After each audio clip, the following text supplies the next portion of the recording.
नमस्ते दोस्तों, न्यूज सत्संग में आपका हार्दिक स्वागत है।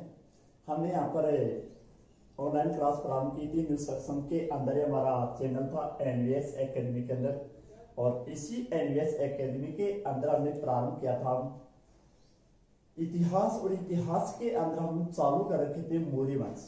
इसी मौर्य वंश के हमारे यहाँ पर कुल 5 वीडियो हो चुके थे। आज हम यहाँ पर देखेंगे 6वां वीडियो। इसी 5वीं वीडियो के अंदर हमने देखा था सम्राट अशोक। अशोक के हमने राज्याभिषेक देख लिया था। सम्राट अशोक के राज्याभिषेक के अलावा हमने यहाँ पर उसके जो 14 अभिलेख थे, इन अभिलेखों के बारे में भी हमने यहाँ पर चर्चा कर ली थी। अभिलेखों के अलावा हमने यहाँ पर स्तंभ लेख देख लिए थे।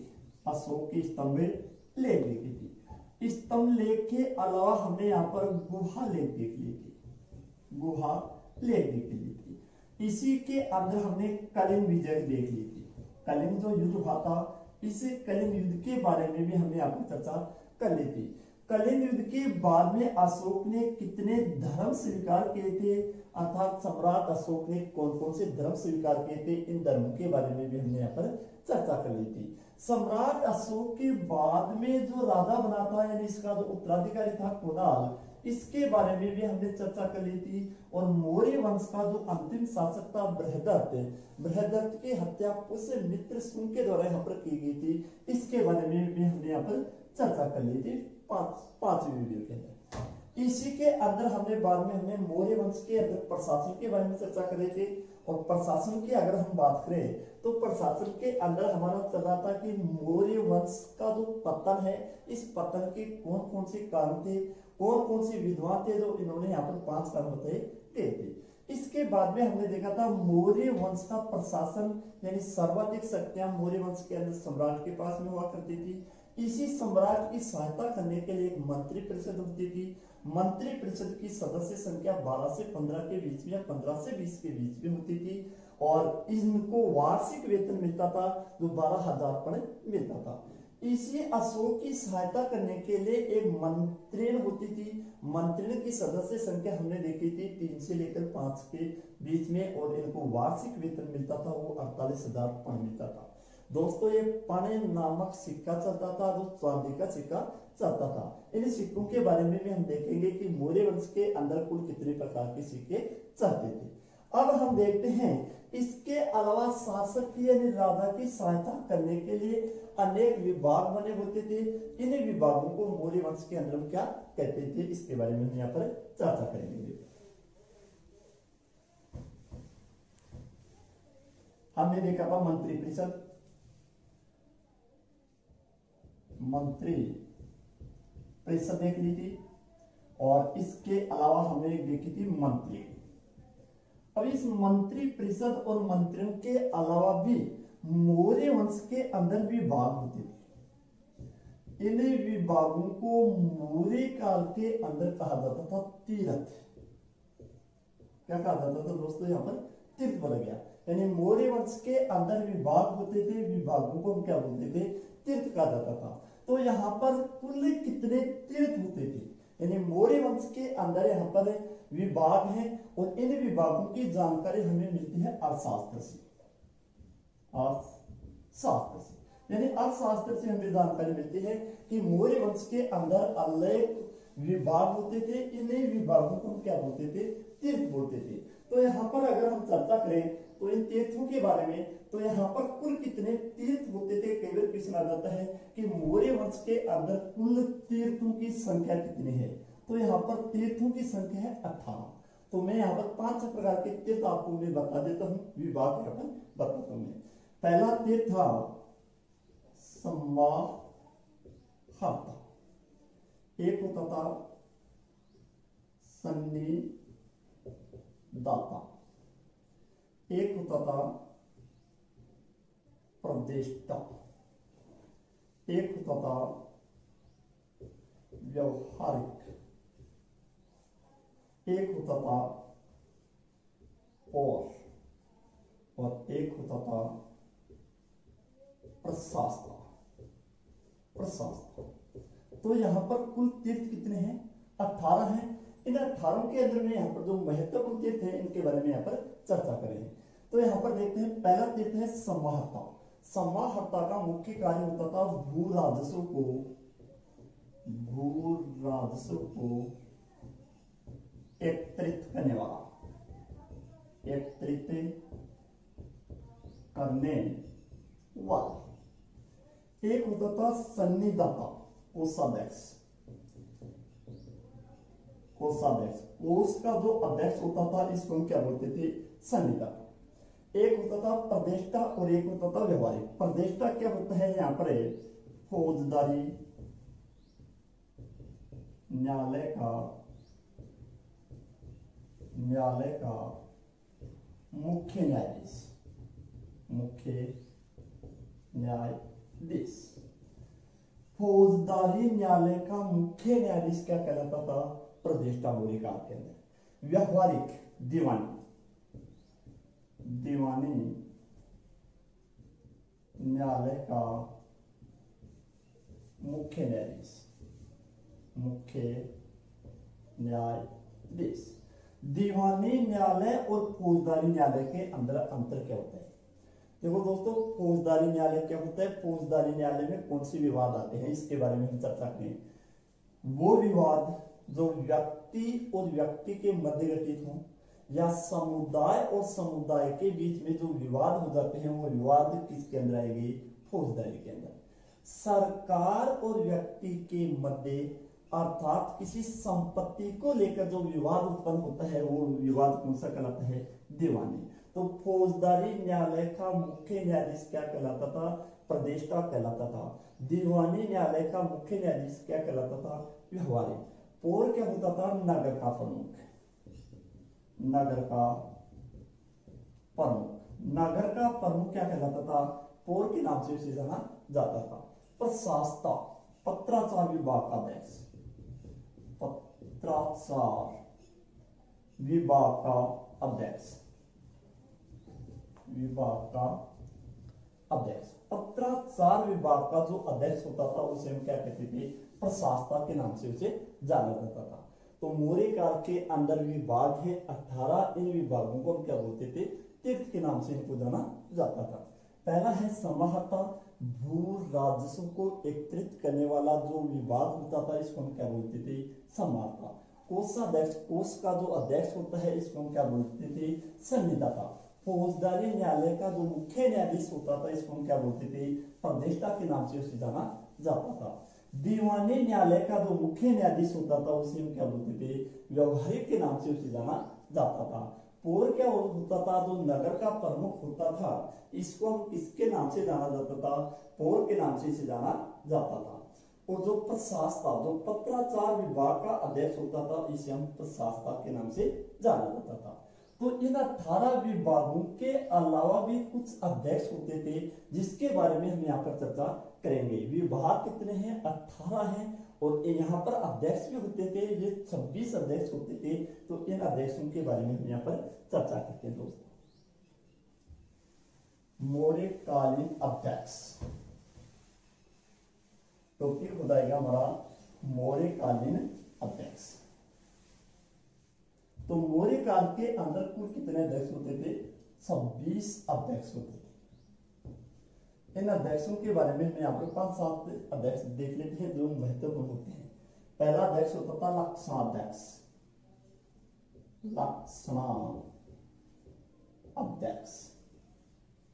एक होता था शीताध्यक्ष,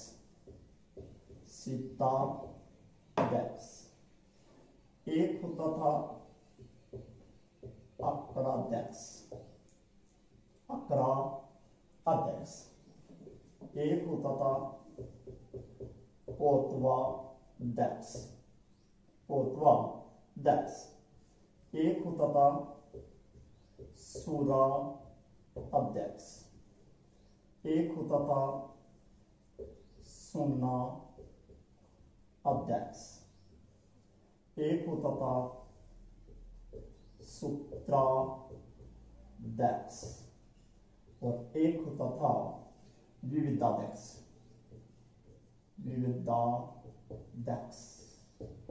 देखते हैं दोस्तों इनके कार्य क्या होते हैं। का कई बार हमारा यहाँ से क्वेश्चन बन जाता है और यहाँ से कई बार हमारा राजस्थान पुलिस के अंदर में यहाँ से क्वेश्चन आया हुआ है दोस्तों। तो इसके बारे में हम यहाँ पर चर्चा करते हैं। देखो लक्षणाध्यक्ष, मौर्य काल में कुल कितने अध्यक्ष हैं? 26 हैं। इनमें महत्वपूर्ण कौन सा है? लक्षणाध्यक्ष। लक्षणाध्यक्ष का मतलब टकसाल विभाग का अध्यक्ष, टकसाल विभाग का अध्यक्ष। टकसाल विभाग का अध्यक्ष क्या कहलाता था? लक्षणाध्यक्ष के नाम से इसे जाना जाता था। सीताध्यक्ष, राजकीय भूमिका अध्यक्ष। राजकीय भूमिका जो अध्यक्ष कहलाता था वो क्या कहलाता था? सीताध्यक्ष के नाम से उसे जाना जाता था। अक्षराध्यक्ष, खनन, खनन विभाग का अध्यक्ष। खनन विभाग का जो अध्यक्ष होता था उसे हम किस नाम से जाना जाता था? अक्षराध्यक्ष के नाम से उसे जाना जाता था। पोतवाध्यक्ष, माप तोल, माप तौल विभाग का अध्यक्ष, विभाग का अध्यक्ष। माप तोल विभाग का अध्यक्ष क्या कहलाता था? पोतवाध्यक्ष के नाम से उसे जाना जाता था। सूराध्यक्ष, सूरा, सुरेश्वरा, श्राप को पकड़ने वाला, आबकारी, आबकारी विभाग का अध्यक्ष। आबकारी विभाग का अध्यक्ष क्या कहलाता था? सूराध्यक्ष। सोना, बुच्चड़खाना विभाग का अध्यक्ष, बुच्चड़खाने विभाग का अध्यक्ष। सूत्र, वस्त्र, वस्त्र विभाग का अध्यक्ष। और विविधाध्यक्ष, चारागाह, चारागाह विभाग का अध्यक्ष। चारागाह विभाग का अध्यक्ष क्या कहलाता था? विविधाध्यक्ष के नाम से। तो हमने यहाँ पर चर्चा की कितने अध्यक्ष होते थे? 26 अध्यक्ष होते थे। इनमें पहला अध्यक्ष कौन सा है जो काफी इंपोर्टेंट है? लक्षणाध्यक्ष, यानी टकसाल विभाग का अध्यक्ष क्या कहलाता था? लक्षणाध्यक्ष के नाम से जाना जाता था। दूसरा कौन सा है? सीता अध्यक्ष। सीता अध्यक्ष के अंदर अगर हम देखें तो हमारा कौन सा है? राजकीय भूमिका अध्यक्ष। अक्षराध्यक्ष, खनन विभाग के अध्यक्ष को हम क्या बोलते थे? अक्षराध्यक्ष के नाम से जाना जाता था। पोतवाध्यक्ष, माप तोल विभाग का जो अध्यक्ष होता था उसे हम किस नाम से जाना जाता था? पोतवाध्यक्ष के। सूरा यानी शराब, शराब को पकड़ने वाला कौन सा विभाग होता है? आबकारी विभाग। तो आबकारी विभाग का जो अध्यक्ष होता था उसे हम सूराध्यक्ष के नाम से जाना जाता था। इसके बाद में है सूत्राध्यक्ष, वस्त्र विभाग का अध्यक्ष और विविधाध्यक्ष यानी चारागाह विभाग के अध्यक्ष को हम मानते थे। तो 18 तो क्या हो गया हमारे यहाँ पर? तीर्थ हो गए और 26 हमारे यहाँ पर क्या हो गए? अध्यक्ष हो गए। अब इसके अलावा देखते हैं कि मौर्य काल के अंदर जैसे वर्तमान में प्रांत है हमारे यानी राज्य है और केंद्र शासित प्रदेश है, वैसे यहाँ पर भी मौर्य काल के अंदर भी हमारे भारत को कुल कितने प्रांतों के अंदर बांटा गया था जिनको हम किस नाम से जाना जाता था? इसके बारे में हम यहाँ पर चर्चा करते हैं दोस्तों। देखते हैं प्रांतीय व्यवस्था, मौर्यकालीन प्रांतीय व्यवस्था।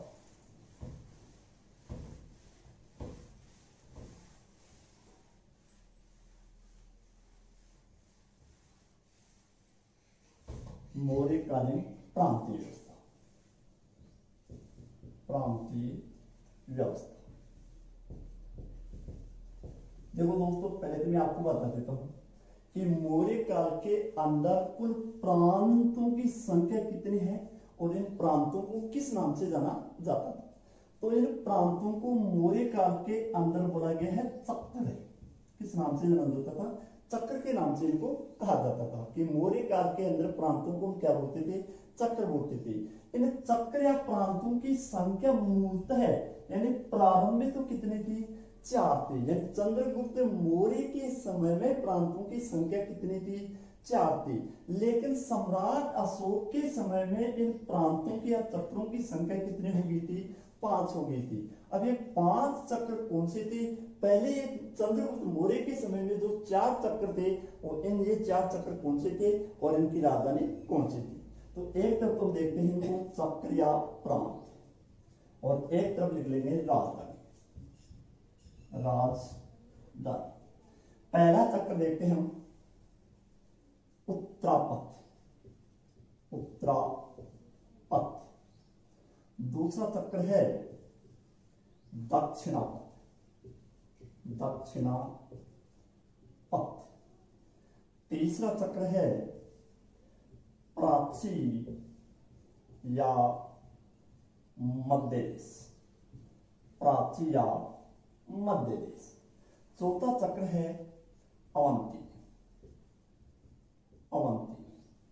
और ये 4 चक्र थे हमारे सम्राट चंद्रगुप्त मौर्य के समय में, लेकिन अशोक ने एक विजय की थी और उसको भी अपने साम्राज्य में शामिल किया था, और ये कौन सा था? कलिंग। तो 5वां प्रांत कौन सा हो गया? यहाँ पर कलिंग हो गया। तो यहाँ पर चक्रों की संख्या मौर्य काल के अंदर कुल कितनी बताई गई है? 5 है। उत्तरापथ की राजधानी कौन सी हुआ करती थी? तक्षशिला। विश्व की सबसे प्राचीनतम विश्वविद्यालय है कौन सी? तक्षशिला, जो वर्तमान में पाकिस्तान में स्थित है। तो उत्तरापथ की राजधानी भी हुआ करती थी कौन सी? तक्षशिला। दक्षिणापथ की राजधानी स्वर्णगिरी, स्वर्णगिरी। प्राची या मध्य देश की राजधानी पाटलिपुत्र, पाटलिपुत्र। अवंती की राजधानी उज्जैन, उज्जैन। और कलिंग की राजधानी थी तोसली, तोसली या तोसल। तो इसी समय के अंदर यानी अगर हम देखें कि मौर्य वंश के अंदर प्रांतों की संख्या कितनी बताई गई है? 5 बताई गई है। अगर क्वेश्चन आ जाए कि चंद्रगुप्त मौर्य के समय में प्रांतों की संख्या कितनी थी, तो चंद्रगुप्त मौर्य के समय में प्रांतों की संख्या कितनी थी? 4 थी। और अशोक के समय में प्रांतों की संख्या कितनी हो गई थी? 5 हो गई थी। इसमें उत्तरापथ की राजधानी कौन सी है? तक्षशिला। दक्षिणापथ की राजधानी स्वर्णगिरी, जो वर्तमान में कर्नाटक में है। मध्य या प्राची, जिनको हम क्या, आपकी सीरीज की राजधानी थी पाटलिपुत्र। अवंती की राजधानी थी उज्जैनी। और कलिंग की राजधानी कौन सी थी? तोसली या तोसली के नाम से इसे जाना जाता था। अब इसके अलावा देखते हैं कि मौर्य काल के अंदर जो प्रशासनिक व्यवस्था हुआ करती थी, जहां से भी हमारे अभी जो फर्स्ट ग्रेड की एग्जाम थी, इसके अंदर भी हमारा ये जीके के अंदर हमारा क्वेश्चन आया था फर्स्ट ग्रेड 2020 के अंदर ही। तो इसके अंदर भी हम देखेंगे वो क्वेश्चन क्या था, और इनके अंदर हमारी जो प्रशासनिक व्यवस्था किस आधार पर मौर्य काल के अंदर चलती थी, इसके बारे में हम यहाँ पर चर्चा करेंगे दोस्तों। तो अब देखते हैं कि मौर्यकालीन प्रशासनिक व्यवस्था, मौर्यकालीन प्रशासनिक व्यवस्था।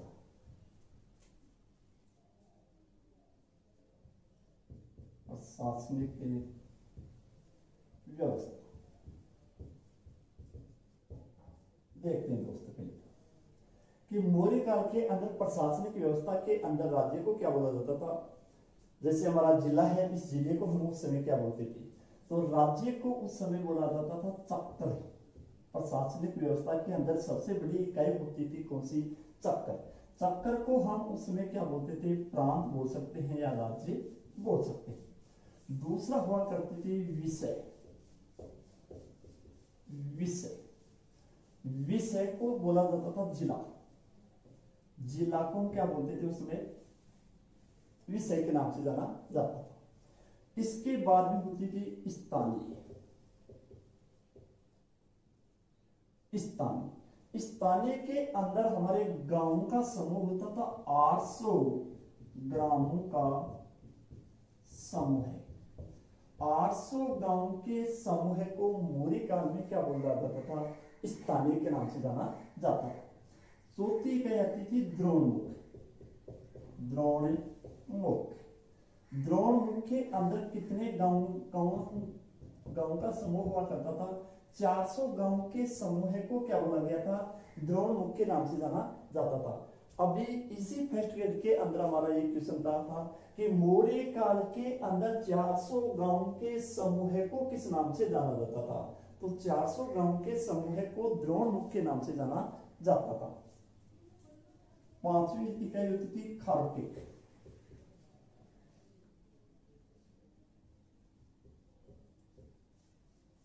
खारोटिक खारोटिक के अंदर कितने गांव का समूह होता था।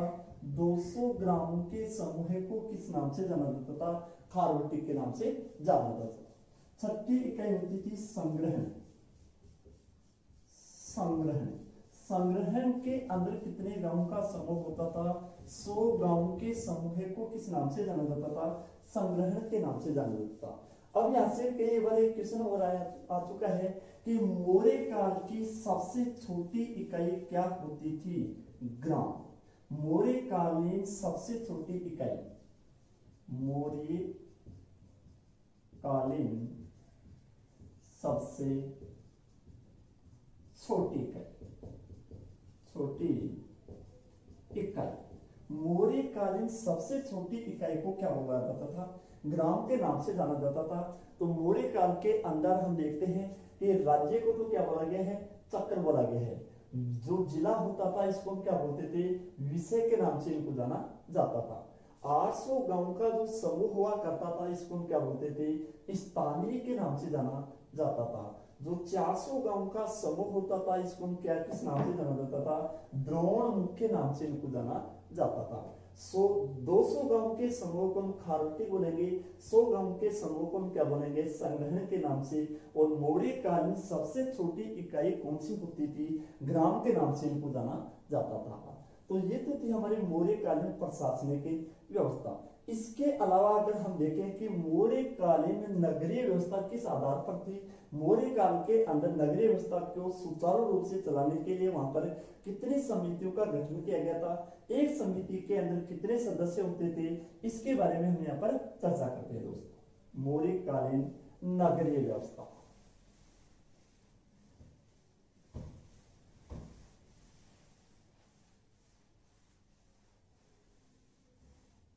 मौर्य कालीन नगरीय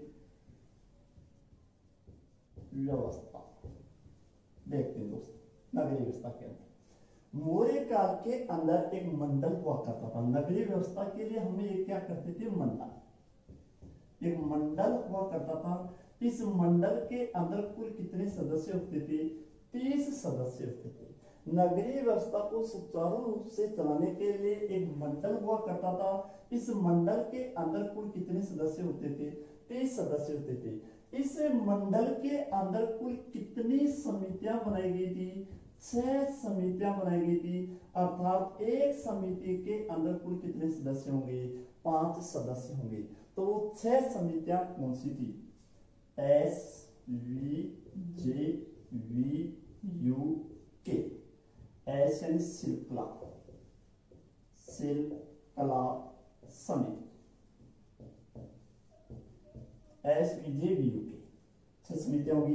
एस का मतलब शिल्पकला समिति, वी यानी व्यापार समिति, व्यापार समिति, जे यानी जनगणना समिति, जनगणना समिति। कई बार क्वेश्चन आ चुका है, जनगणना के हमें सर्वप्रथम उल्लेख कहां से प्राप्त हुए थे। तो जनगणना के हमें प्रमाण कहां से मिले थे, मौर्य वंश या मौर्य काल से हमें जनगणना के सर्वप्रथम प्रमाण मिले थे। यहाँ पर नगरीय व्यवस्था हुआ करती थी, जो एक समिति होती थी और ये जनगणना समिति होती थी जिसके अंदर 5 सदस्य होते थे। और यहाँ पर ये 5 सदस्यों के द्वारा जनगणना की जाती थी। वी यानी विदेश समिति, विदेश समिति, यू यानी उद्योग समिति, उद्योग समिति, और के यानी कार्य टैक्स समिति, कार्य टैक्स समिति। तो ये थी हमारी मौर्य कालीन नगरीय व्यवस्था, जहां पर एक मंडल हुआ करता था। मंडल में 30 सदस्य होते थे, जिनको हमने 6 समितियों में विभाजित किया था। एक समिति के अंदर 5 सदस्य होंगे।